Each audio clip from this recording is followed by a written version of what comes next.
Welcome to Battlefront Stories. Here we bring forgotten battles, real soldier diaries, and untold stories of war back to life. Witness history, one front line at a time. Charles Hazlitt Upham, Fee and Bar, was one of the most extraordinary soldiers of the Second World War. Born on September 21, 1908, in Christchurch, New Zealand, he would eventually become the only frontline combat soldier in history to be awarded the Victoria Cross twice. His story is one of quiet determination, relentless courage, and an almost stubborn refusal to abandon his men, even in the face of overwhelming danger. Upham grew up in a respectable family. His father, John Hazlitt Upham, was a lawyer, while his mother, Agatha Mary Coates, came from a family of early settlers in New Zealand. As a boy, Charles was quiet, shy, and thoughtful.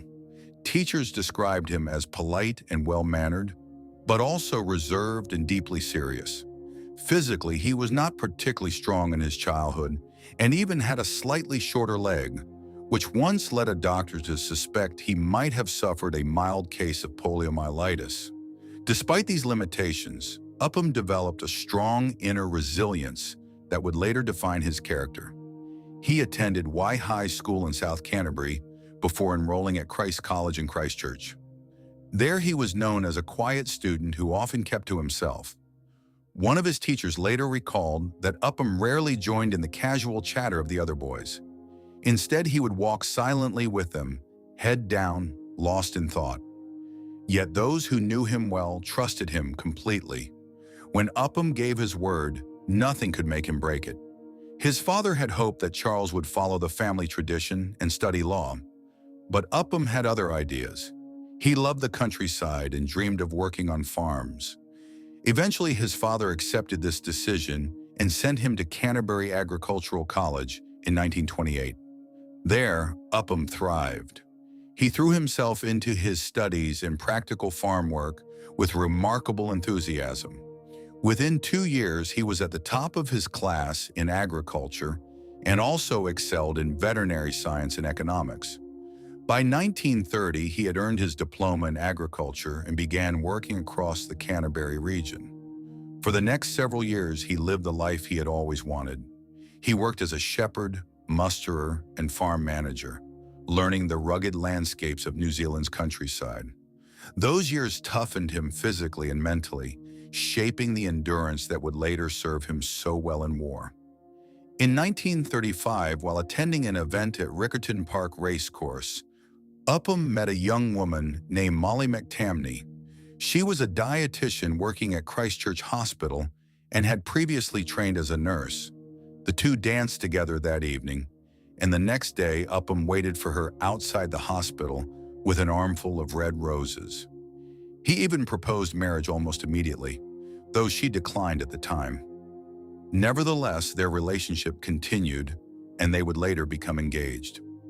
By 1937, Upham had joined the Government Valuation Department, where he worked assessing land values. His extensive knowledge of farmland and agriculture made him very effective in the job. However, as tensions in Europe grew during the late 1930s, he became increasingly aware of the threat posed by Nazi Germany and began thinking more and more about the possibility of war. When the Second World War broke out in September 1939, Upham volunteered almost immediately.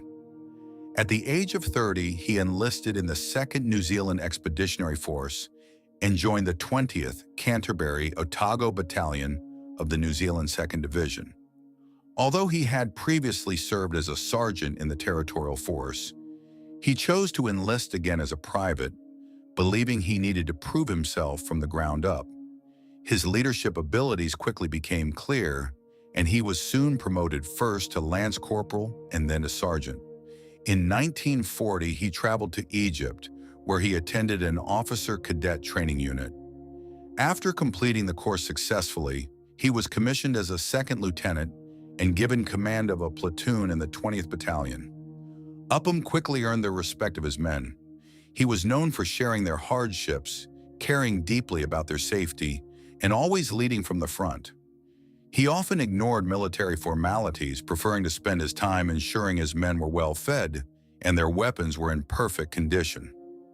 In early 1941, the New Zealand Division was sent to Greece in an attempt to slow the German invasion. The campaign was short and chaotic, and Allied forces were eventually forced to withdraw to the island of Crete. In May 1941, German paratroopers launched a massive airborne invasion of the island, beginning one of the most dramatic battles of the war. During the fighting around the Alamein airfield, Upham displayed astonishing bravery. With little support and under heavy fire, he led his platoon forward against German machine gun positions. On several occasions, his advance was stopped by enemy fire, but each time Upham personally crawled forward with grenades and a pistol to destroy the enemy positions. At one point, he crept close to a house that contained a machine gun crew and threw a grenade through the window, eliminating the threat. Even after his company was forced to withdraw, Upham continued risking his life to save others. He carried wounded soldiers to safety and later ran more than 600 yards through enemy-controlled territory to reach an isolated company that had not received the order to retreat. Thanks to his actions, that unit was able to escape before being cut off by German forces. Throughout the battle, he continued fighting despite multiple injuries. He was blown over by a mortar explosion, wounded by shrapnel in the shoulder, and shot in the foot. Yet he refused to leave the front line. At Galatas, he led his platoon in a defensive action that killed more than 40 German soldiers and forced the rest to retreat. On another occasion, he pretended to be dead, while 2 German soldiers approached his position. When they came close enough, he suddenly raised his rifle and shot them both at point-blank range. In yet another action, he climbed a steep hill overlooking a ravine and used careful tactics to lure a German patrol into the open, where his men were able to destroy the group. For these remarkable actions during the Battle of Crete, Charles Upham was awarded the Victoria Cross in October 1941, the highest military decoration for bravery in the British Commonwealth. After Crete, he continued serving in North Africa as part of the British Eighth Army. There he fought against the forces of German Field Marshal Erwin Rommel during the intense desert battles of 1942. In June of that year, Upham's unit took part in a desperate nighttime breakout through German lines. Fighting at extremely close range, he used grenades repeatedly against enemy positions, even injuring his own arms with fragments from the explosions. Despite the pain, he continued leading his men forward. In July 1942, the New Zealand Division attacked the strategically important El Ruwaysat Ridge during the First Battle of El Alamein. Upham's company faced heavy resistance from machine gun posts and tanks. Once again, he led from the front, destroying enemy positions with grenades and encouraging his soldiers through the chaos of battle. During the assault, he was shot through the elbow, breaking his arm, but he refused evacuation. After having the wound bandaged, he returned immediately to the fighting. The next day, German and Italian forces launched a powerful counterattack. During the fighting, Upham was hit again by shrapnel in the leg. Unable to move, and with most of his company either killed or wounded, he was eventually captured along with hundreds of other New Zealand soldiers on July 15, 1942. As a prisoner of war, he was first taken to an Italian hospital.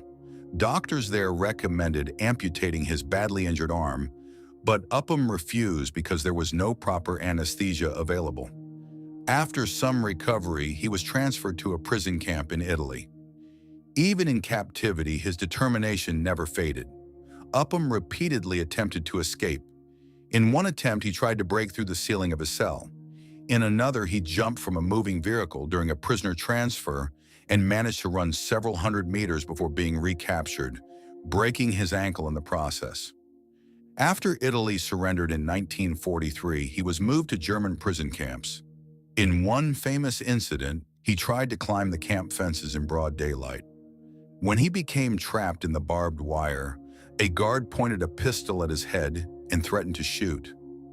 Upham calmly ignored him and lit a cigarette. Because of his constant escape attempts, he was eventually transferred to Colditz Castle, the notorious high-security prison reserved for the most persistent Allied escapees. When Allied forces finally liberated Colditz in 1945, Upham was free after nearly 3 years in captivity. Ever eager to return to combat, he even briefly joined American troops in the area and equipped himself with their uniform and weapons before being ordered to return home with the other released prisoners. Later that year, King George VI presented him with his Victoria Cross at Buckingham Palace. Shortly afterward, it was officially announced that he would receive a bar to the Victoria Cross for his extraordinary bravery in North Africa. This made him one of only 3 men in history to receive the decoration twice, and the only combat soldier ever to achieve that distinction. After the war, Upham returned to New Zealand and resumed the quiet life he had always preferred. A public fund raised money to buy him a farm as a gift, but he declined the offer and asked that the money instead be used to create scholarships for the children of former soldiers. Eventually, he purchased his own farm in North Canterbury through a rehabilitation loan. Despite the injuries he carried from the war, he worked the land successfully for many years. He and Molly married in 1945 and raised 3 daughters together. Upham rarely spoke about his wartime experiences. Friends and neighbors knew him simply as a hard-working farmer and a modest man who avoided attention.